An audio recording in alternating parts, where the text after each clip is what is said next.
First, I will say that it's a wonderful thing to lend my voice to public opinion. In lending our voice to public opinion, we manage to tell the truth and perhaps educate our people and make them go forward for a better future. I will first answer by thanking the President and President Bola Ahmed Tinubu and President Donald Trump. Their administration have worked together. They were able to help us neutralize a ranking member of ISIS, a global terrorist pestilence.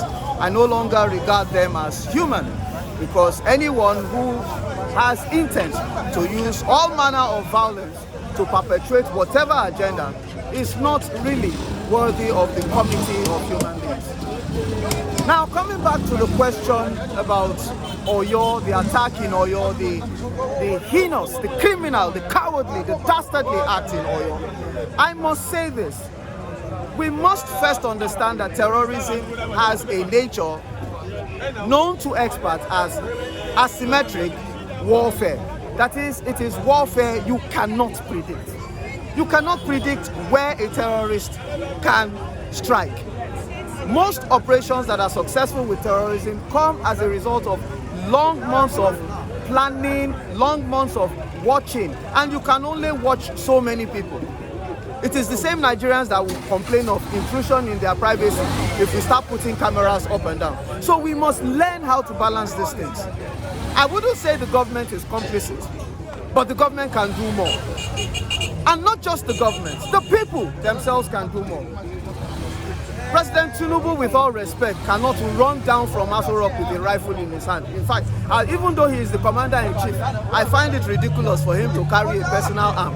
I wonder what are the rest of the people doing in Aso Rock. So, we start hearing shooting here, pack, pack, pack, pack. You are expecting President Tinubu to jog down from Aso Rock? No! The citizens have a part to play. The government is not always complicit. Now, the government has done something, but it can still do more. Our people have to understand that. Our people also have to be vigilant. When you see things that are not supposed to be in your environment, say something. Call a policeman. But are you also of the opinion, because a lot of people are saying the likes of Sunday Igboho have been agitating for the Yoruba land, you know, trying to say, okay, let him save the Yoruba land. But now he's asking for a go-ahead from the government so that he can, you know, try to tackle this, because nobody has thought this thing can happen. Nigeria cannot be defended on the basis of ethnicity. Nigeria cannot be defended on the basis of ethnicity. Any resource that goes to Igboho must go around the country as well. Yes, Igboho means well. Igboho wants to defend what he regards as his motherland, but he has a bigger motherland called Nigeria.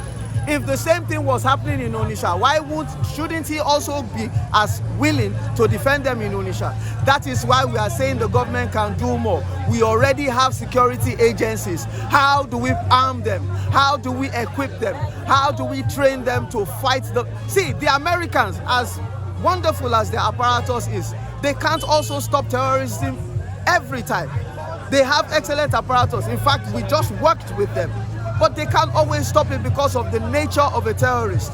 God forbid somebody you don't know before just comes into your house, all of a sudden brandishes a gun. How would you explain that? You have not done anything to such a person. All he wants to do is just sow fear in your mind so he can achieve a larger political gain, which has nothing to do with you. But we still hear the president, every time each of these killings and attack happens, the president still say they are going to do everything to recover them. And every time we hear they have been paid ransom so as to release some people and some persons are killed. Why do we keep having the same circle of statements? Unfortunate as it seems, unfortunate as it were, sometimes in tracking criminals, sometimes in making our intelligence reports valid, you have to part with some money. Instead of shooting a bullet, if I can get a child for so much, why not? Instead of shooting a bullet, I know that money will be spent, and I will try to find that money. I'm not saying the Nigerian government is complicit. So don't you think with that we are aiding the terrorists? We are not aiding the terrorists. Sometimes you have to part with a little gain to catch a large thing. I'm sorry, it's an unfortunate basis. Our people have to be educated about these things. It's an unfortunate basis in security operations. Sometimes we have to pay these monies. I am not a spokesman for the government. I am simply an intelligent Nigerian who wants his people to be intelligent, who wants his people to have a good future. While we are fighting an enemy, we must be intelligent. That is all I advocate.